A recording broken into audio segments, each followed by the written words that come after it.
Graça e a paz do Senhor seja com você nesse dia, hoje dia 7 de maio. Vamos ler lá no primeiro livro de Samuel, capítulo 13, do versículo 10 ao 12.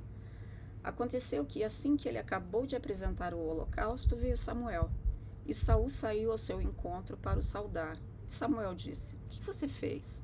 E Saul disse: "Quando viu que o povo estava disperso de mim, e que você não veio nos dias determinados, e que os filisteus se reuniram em Micmas, então eu disse: os filisteus virão agora sobre mim em Gilgal. E não supliquei ao Senhor. Por isso me senti obrigado e ofereci um holocausto." Nesse momento da história, Saul, ele era rei e ele estava passando por uma crise.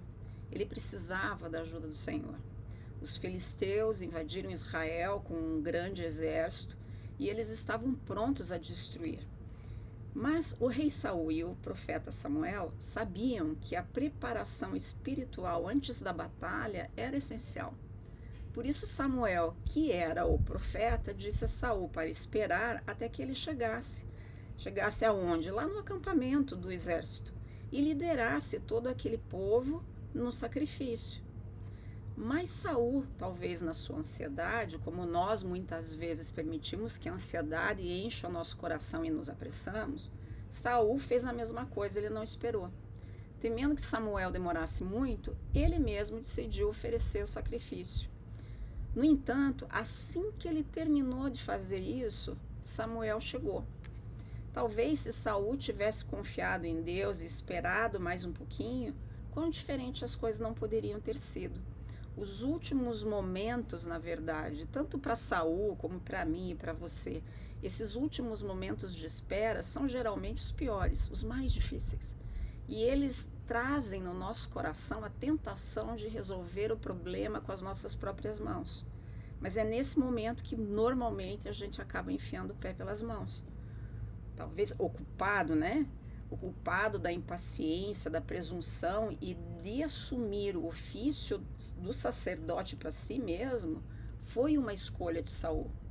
Ele conhecia a palavra, ele sabia o que era certo, o que era errado, e ainda assim, mesmo assim, ele tomou a decisão de fazer o sacrifício.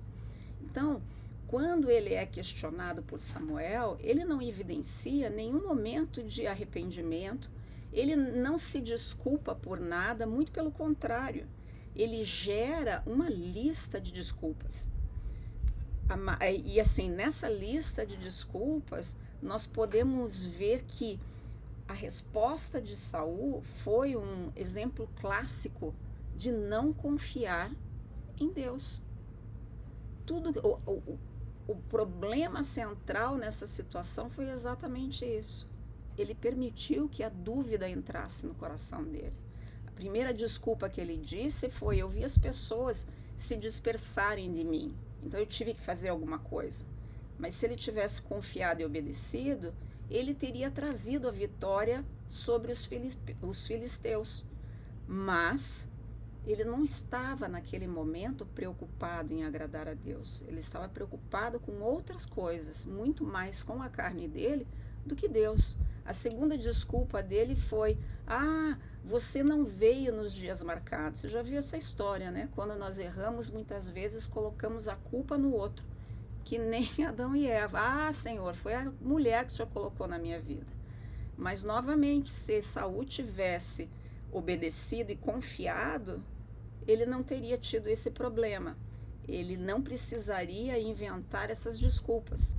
Muitas vezes, né, nós usamos desses artifícios também da mesma forma que Saul.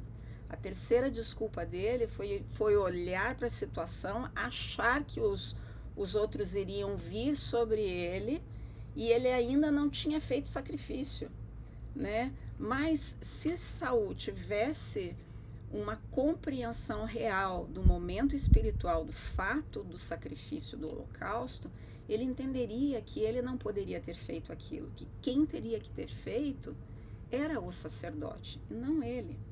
A quarta desculpa dele é: eu me senti obrigado.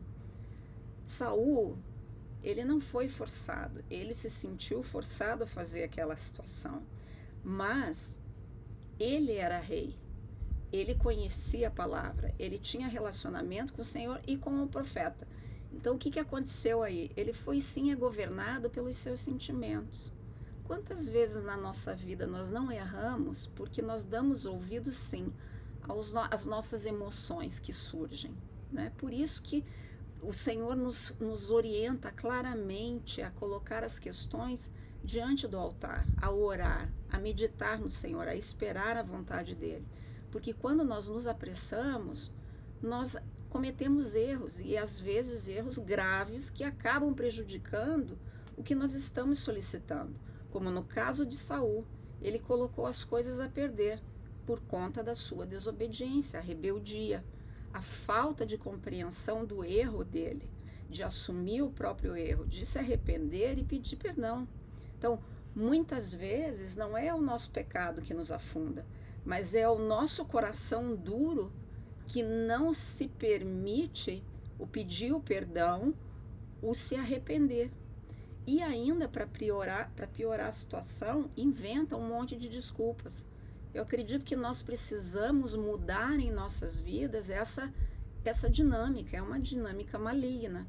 É uma forma de comportamento que não nos traz êxito em nada e nos prejudica gravemente.